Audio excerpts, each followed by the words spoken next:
Hello YouTubers, my name is X Factor. Welcome back to the second episode of How to Become a Better Noob. And today, we're going to be talking about a potential checklist that can be running through your mind before you get in a gunfight and during a gunfight to drastically improve your survivability, reduce the time to kill on the enemy opponent, and increase your kill-to-death ratio in Battlefield 4. And today, we're going to be approaching the Golmud Railway C-Flag Conquest Size Small. And whenever you start to approach an area, it's about understanding your surroundings. More importantly, what kind of angles can you take away from the enemy team as you're getting in gunfights? So what happens is I start to approach C here. We see an LMG on the mini-map. We hear the spam. Okay, now should I just turn and fire? I could, but look at the angle I'm giving the bad guys. All right, I could crouch down, or I could completely take away this entire building because I don't know what's running around in there. We see some stuff with the MAV or the commander. So what you can do is step into the shot. He doesn't see me. This is pretty much a guaranteed shot. And this is part of completely reducing the time to kill. So there's a couple things to go through here right now. So first, we got to a protected spot where we completely shaded this area. The first thing, with the deviation in Battlefield 4, if you ADS and strafe, there's going to be deviation. You're increasing your time to kill, which is giving all the other guys that might have a line on you an extra amount of time to pretty much kill you. So a couple of rules if you have an assumed shot is stop and pop. Don't strafe at all. The second thing is let your ADS kick in. Let that aim down sight kick in, because what happens if you ADS and fire too quickly, you get hit fire deviation. There's a massive penalty. So you literally need to let this sit for a split second, and then shoot. So we approach, we cover, we stop, we pop, and then we can mag dump with the L85 from this range. The other part of this is know how to counter the recoil of your weapon, what kind of weapon you're using, what kind of burst you can get away with at the various ranges. The quicker I can kill him, the quicker I can reassess the minimap, the angles, and if I need to adjust. Now let's talk about approaching new cover and reassessing the situation. First and foremost, mini-map awareness is the key. The second thing is when you approach cover, you want to have an out. No matter what kind of cover you're playing behind, what's your out? So as you start to play off this cover, I can use this entire rock to shade from this entire C angle and play different angles on this rock to give me different looks and different levels of threat. The other thing is if shit starts hitting the fan and I've got the MAV or a commander above me, a motion ball out, a tugs, I can see people rushing. So worst case scenario, I come closer to this rock to reduce my angle to make these guys chase. So maybe I shot a couple rounds, they know I'm here. Well, the only way they can get to me is if they rush on top of this or around the side, and that gives me somewhat of an advantage, assuming that our team owns what's behind us and we've got guys trailing. So whenever I approach something, whether it's a corner or a wall in Operation Lockers or a piece of rock like this, I say, okay, no matter what my look is, what's my out? So let's say, all right, I see this guy, so maybe I walk up, pre-ADS, peek, I got a guy here.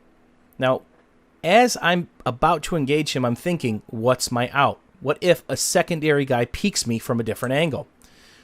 So we got a guy in this left window all of a sudden. Do I strafe right? Took too long. I'd probably be dead. Do I just crouch? Nope. Still exposed. Do I go prone? So this is something every time you approach something, you want to have something pre-programmed in your mind based on the cover that you're playing. And as you play similar spots, you'll have these things pre-programmed in your head, and it's proper, and it's important to constantly adjust. So let's say a couple guys pop up on my mini-map mid-city. I definitely want to keep track of that. Or if they start to try to flank me, I definitely want to adjust and give a different look. So let's set this back up. So I'm going to approach this again. Now, I can do one of two things. I can engage this guy as a secondary guy peeks, but what else can happen to me? If I stay in this engagement as a secondary guy peeks, I'm probably going to be suppressed. That's going to give me that optic sway, kind of like an infinity sign. That's also going to give me a recoil. So sometimes the best advice is to disengage if that secondary guy shows, or if you don't have the jump. If you peek and don't think you can win that gunfight, sometimes it's best to disengage. Get your health back up, make sure you're fully reloaded, make sure the suppression's off, and then try to finish the kill. So let's take a look at this. The second thing you can do is engage the secondary target, right? So that's up to you. So let's walk up. We're addressing this situation. All right, I see guy mid-rock. He's dead.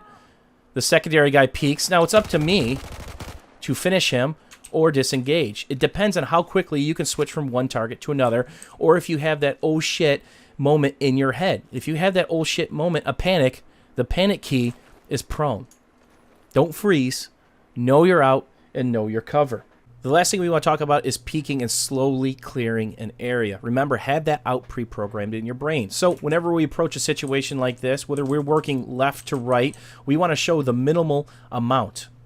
As we start eliminating threats, we're going to show more angle. Remember, have that out just in case, or that ability to quickly switch back.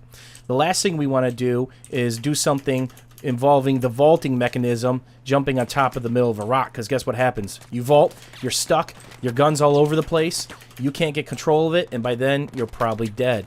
So you want to pick cover wisely that covers the most of you.